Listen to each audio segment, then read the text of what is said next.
Sangana kwetu kuita panyaya version tichikupai ma-updates enyaya dzinoitika muZimbabwe. Nhasi nyaya yetinayo panapa pane update hombe yakamirirwa nenyika. Update iyo iri kutaura kuti big resignation coming up anytime in Zimbabwe. Dilemma on who will replace him because of the unit accord agreement. Who will replace Mnangagwa? Because kana pakanzi big resignation and who will replace him according to Ngirikini. Ndiani watingataura nezvake? Obvious big. Isisi munyika medu yesoti big. Ndi Mnangagwa.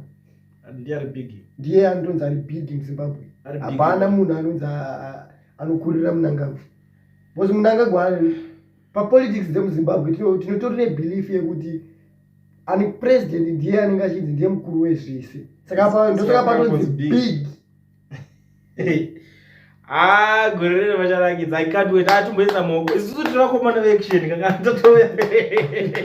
Atimboisa maoko. Maoko kuna geza muri Zimbabwe. Maoko kuna geza. Ai. Kana zvikadaro ka ndokutaurira. Ayo.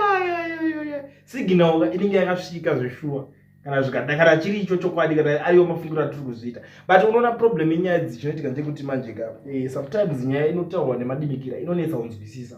Because atidi zvokuti vana veZimbabwe vozodzoka mangwana kuti but imi mamana makatiti ndiMnangagwa ari kubva kozokwa. I update riri guwa rabuda anditi.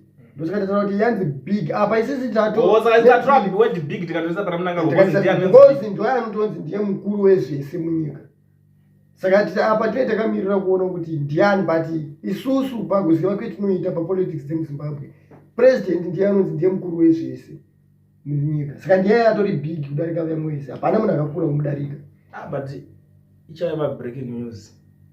Because unotaura kwawanda vachadisappointika. Because unozati sometimes ndombozvitarisa totoona kuti that man anogona kunge zvichokwadi achida kutosiya basa but tikatarisa zvigananda zvekubenefita naye ari kuita vamwe vanhu kana kuita corruption havasi kusungwa vari kutoita zvihumba abva zvese zvikuitika munyika hapana ari kubatwa. Togara tichitozvitaura kuti as long uri close neZANU-PF kusungwa kwako kunonetsa because polisi yacho yemuZimbabwe inototya munhu weZANU-PF.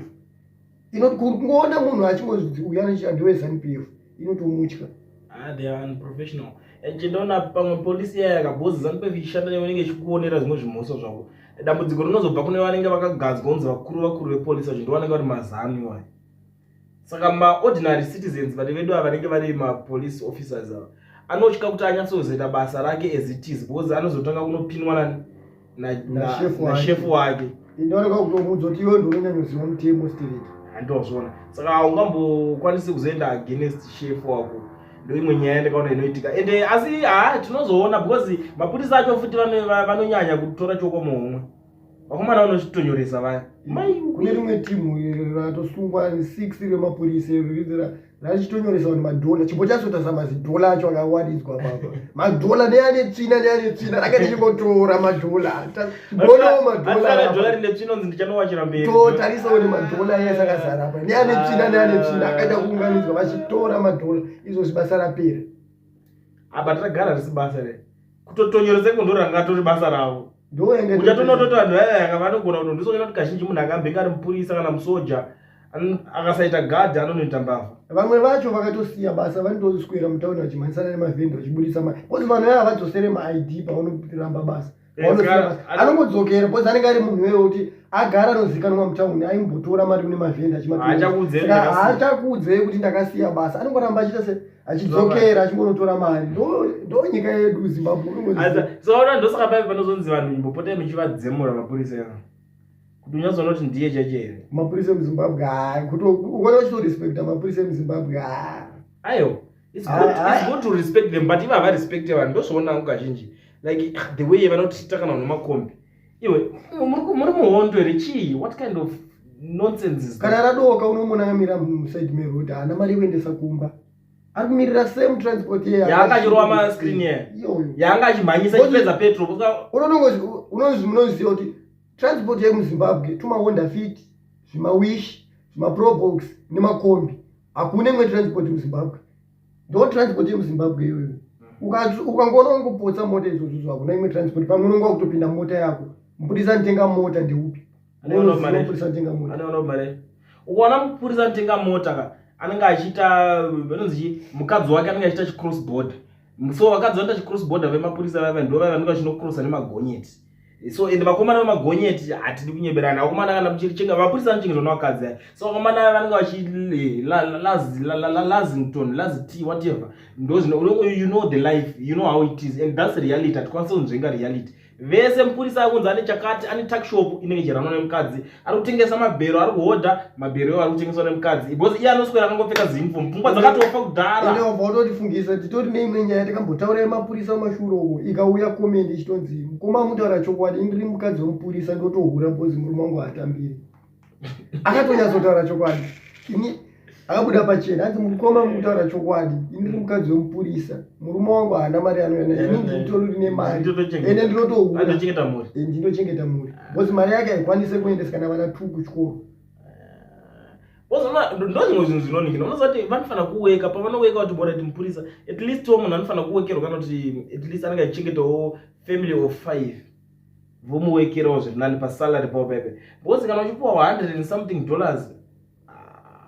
uchiri policeman iriwo, haasi mapoliceman, haasi macops, mapurisa tingati chigo amenu mwanaka.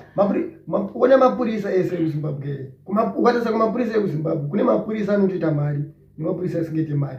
Anotoita mari acho zvichienderana nemadepartments avo, because vane mari dzavanotonyoresa zvepei chaizvo kuZimbabwe hakuna mupurisa anotambira mari iri imomo.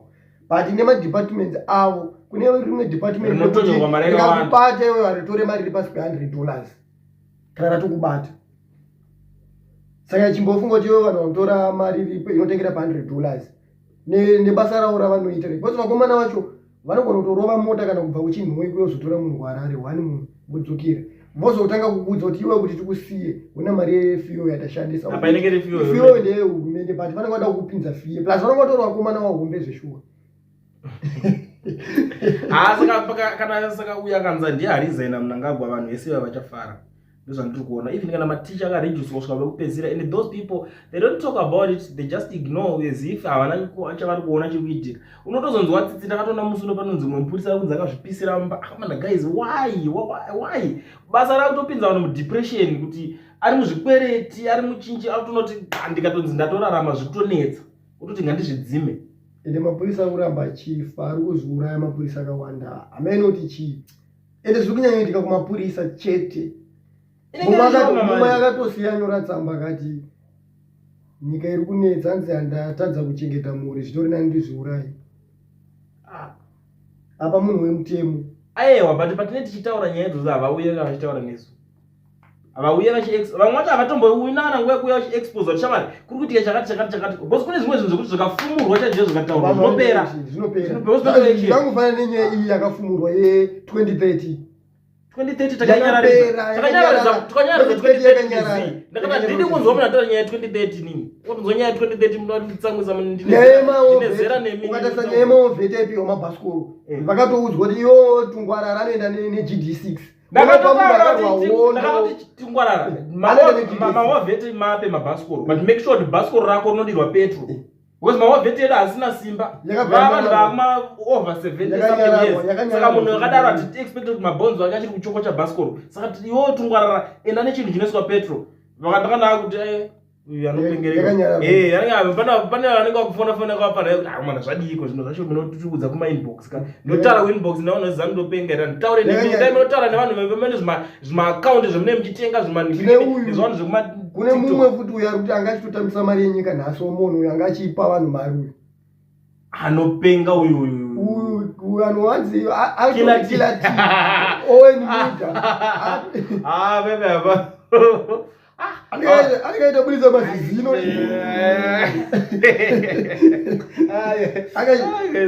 unonyazoziva shayo zoti ZANU-PF chii ZANU-PF haigone kuita zvinhu zvisiri zvekutenga vanhu. Kana inoita chinhu itakatobudisa mari yobhadhara vanhu mari, ende vanhu vacho rupiwa mari havafunge.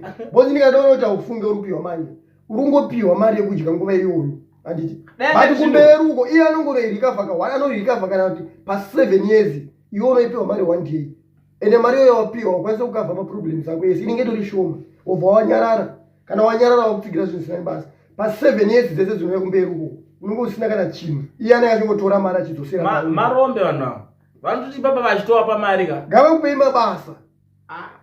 Pihwai mabasa kwete kupihwa mari. Bhozi wewe ukapihwa mari kwaikapera haadzoke umuone futi achadi kutaura newe. Bhozi iye anouya kahwana okupa mari anditi but haadzoke ndoskiri riripo. Kune nyaya futi iri kunetseka ground ako kuti matereso mbona tumatereso kwakawako kuda kuti independence iyo ngati nyari ini ndakazvitaura ini ndikati munangagwa apa tasaura ne 4 days ndakazvitaura ndikati munangagwa anditi haana basa nemasports haarespect masports. Vanhu vasinangana vanotoona kuti ava vanhu vari useless ndo vanoisa kumasports iko.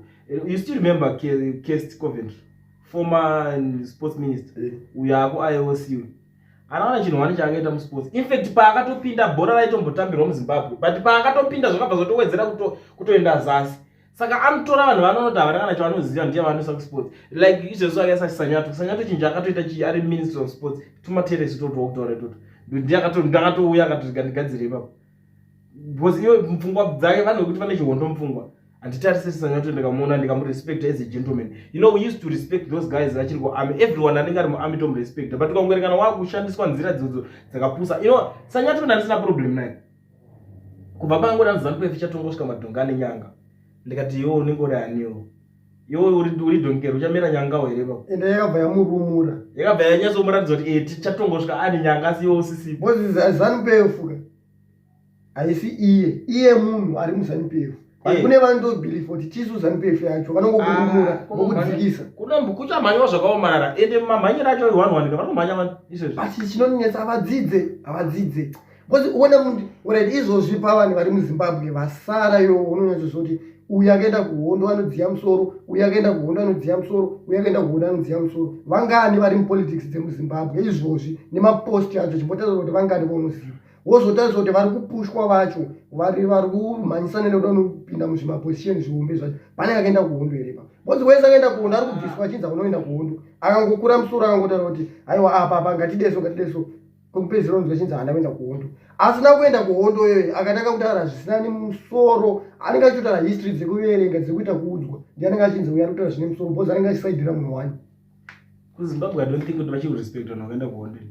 Vanhu vese vakaenda kuhondo vari kungochema vari wande vanhu vakaenda kuhondo ndovacho vabereki vedu ana mbuya vedu ana sekuru ana baba nani unongoona vachitongorwa nenhamo yavo iyo same nhamo iyo every day vanongo vachitaura yowe taneta kani takangwa Zimbabwe iri kupisa tatsvukira kani handozvona. Saka zvekuzonzi hondo vanhu vese havamo mumapositions. Iye akatora akatimuka iona kuti munhu akaita samupana muswere ama2K kakaenda kuhondo kupi ana Niki Mangwana weziguma hondo ipi kazembe nekudzungaira kwakaita pane dzungu dzungaira kwakanonzi ane zungu akaenda kuhondo hondo ane 0 pamupana uya anoizira kuhondo kazembe kuhondo kana kairwa hondo ngatiite boxing match nini munondiningirira indogara njo challenge yakava hapana kana hwana akambobvuma naye toti titonzwa kuda titomboita boxing match topinda boxing toona kuti kuhondo kwacho kwakaita chiyaodakutosa muZimbabwe hamuna zvinhu zvisvinu already utongo hurimo muZimbabwe zvaizvozvi inonzi take money. Havasi kutonga zvekuendesa nyika kumberi but vari kutonga zvekutora mari. Bhozi munhu macitizens akangotanga kungotaura kuti aiwa but takwara so mukuru tiitire so vanenge vachimborespecta president anozoti vanhu vanenge vachirespecta. Munobva maisirwa mutemo unopanicha zvemuri kutotaura izvozvi kuti ukatongotaura iwewe chawataura icho chinobva yanzi imhosva wakuenda kujeri. Ukangotaura imhosva ukada kutoisa mutemo uri muZimbabwe vanogona kukuudzai kuti chakati chakutokwanisa kubhadhara mari toda mari yetaxi pabusiness rakati. Vakaona kuti vanhu vari kunyanya kuvilaya nevending utaura kuti mavhenda akufanira kubhadhara mari vakutora mari. Vakaona kuti vanhu vakuita kana kuti pane chimwe chibusiness chiri kungobudisawo mari chakawandira vanhu utaura kuti apa takuitisa mari. Izvozvo zvanowanzwa kuti hanzi kubva kunze kwenyika chimutemo chataitaura chakutoshanda chekuti ukafira kunze kwenyika. Vamwe vari kuti vanhu vari kutakura vemafuneral police vari kubva nevanhu kunze kwenyika vari kutora mari stereki. Saka vari kuuya nezvitunda mahara but mwana wenyika vakutotora mari yabhadhara nepala inobhadharwa newewo wafirwa because pala inongokupina pala inongoziva kuti orati kumberi kwavari kuti vari kuda $85. Saka pavanokuchajewoka wotoziva kuti 85 iwe chasqueezwa but ika munhu afafira kunze kwenyika haasisina kana mari yaari kupinza hama ndo dzakutofa hama dzakutochema kadzotobatanidza mari kuti munhu adzoke vazichibatanidza kuti mupezana imwe mari yekuti vaende kunoita marali vaita ana maiweli votanga kutenga machikeni momo hameno tanosangana nematogeti mangani zvichienderani kwaari kubva imari yese dobhadhamiriwe. Ndakazvitaura I don't know how many times vanhu vekuzimbabwe mune problem yekuti munoignora zvinhu zvinoshanda. Ndakakubvunza ndikati machikeni ini ese atengwa kumarali ezanu. Zanu PF ine company ipi inopinza mari inoipa mari as a party. Vanhu ngavasatore mari yegovernment vachibuilda chistupid party icho. Kozi mari haisi kubva mari pairi kubuda haisi kubuda yekuti vanhu vapi marigalia haisi kubuda ichinzi government iri party iri kunzi Zanu PF yakubvisa mari yakati vapa kuti mari yezanu imari kubva kuZanu PF but Zanu PF yacho troza company inoranwa neZanu PF inonzi this is Zanu PF company, this is Zanu PF industry. Tobataziva kuti ndo kunobva mari dzimwe bozi vari kuwesta mari yenyika vachiita zvisina nebasa rese mari akatengeswa machikeni ine millions of US dollars ukatasa mari vanoshandisa cash havashandise swipe mukutakura nemazibazi kutengera vanhu vatomwisa vana manyati vatomwisa vana zvimwe zvimadorodoro ikoko vana vakutopengereka brain tumbwa chatochekero tunotengwa unozonzi chairman wakatengera vanhu vake tumbwa handiye kumana tinosapota nigiri unosapota chii ukatasa urichimbotasa pese patunga Zanu PF haisi kumbotaura kuti izvozvi tavhura makambani akati izvozvi tikuisa vanhu mabasa kwakati haisi kutaura izvozvi but inokwanisa kukuudza kuti izvozvi ukaenda mustreet kunodemonstrate aimhosva uri kusungwa oraiti vanhu vari kusenda mameseji vachiforward kubva kune rimwe gurupu vachiforward kune rimwe gurupu munhu ari kuthreatena president unosungwa ndozvava izvo nyaya iyoyo ndo nyaya dzavanogona kutaura nyaya dzemabasa ukatoda kutarisa why are they so desperate to protect Mnangagwa to that extent ane basa rechi Mnangagwa ngaprotect unowana wake unoswera uchiroera mumwe munhu kuti ari kudai so Mnangagwa kuti ndinoda kusunga iwe Mnangagwa vana vake vakanzwa vachitukwa havana kana basa nazvo zvave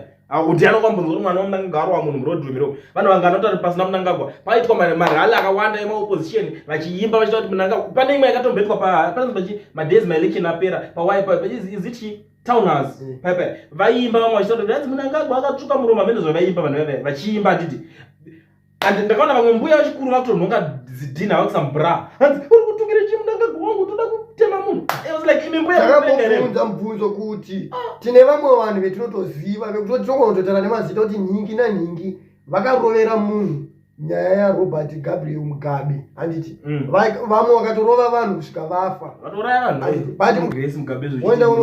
unosvika unoti mama Grace Mugabe inini ndakamborova munhu nguva yababa Robert Mugabe saka kumba kwangu hakuna upfu ndipeiwo upfu andokuudza kuti handikuzive ndo zvakafanana nezvikuitika pana Mnangagwa uyu haapedze kana 2 years ari mupenyu ndo chokwadi bozi akura mudharawe nyangwa kanzi anopedza anenge asatogone kufamba bozi akura zvinhu zvese zvaakuita ona chirwere chaari kunzi nacho cheche nekukura munhu akatokura futi anenge kunonoka kaanoita anytime anosiya basa iwewe uchingoritswera uchinetsana nevanhu uchirova vanhu enezvo zvinonakidira munhu akaita saMnangagwa uyo nyangwa kanzi anosiya basa kumba kwake kunenge kune security because munhu ane mari but iwewe kuunogara unotoziva kuti unotogarawo muchikomboni kana kuti muchigeto vanhu vese unoziva vanongokurakasha because izvo zvinongo chingosiyiwa because unenge une kabackup but vanhu vanenge vakatsamwa vanokurakasha amen let's watch this space ngatimbomira tione kuti vari kuronga zvipi because inini amen ngatimboona kuti zvichadii asi let's hope kuti ndiyanzada kubva ukati Mnangagwa ambokudza maplans ndichasiya basa rinika iwe unonoita dzungu kuti ndozodai ndizokusunga atidona notuka president atidona unedede ana shoni Mnangagwa afamba nema Rolls Royce kana iwe Rolls Royce akambe drive baba vako sekuru vako mbuya kana ani wako pana akambe drive mota but those guys they are living large vanogeza maoko nemashampeni adena nomwe vafana vakasungwa manager vageza maoko nemashampeni champagne nozotenda mari iwe kune inonzi Edge of Spades rinoita 3,200 US one bottle iwe unobonzi unotenga dai iye ari kutenga kuti angogeza maoko chete nethat ningirike iwe mari yacho kana pagore unotadza kuibata varikupiwa change ungadari Mnangagwa wangu ende chandakatoona munhu wese weZanu PF anenge achitoti Mnangagwa ndisekuru wangu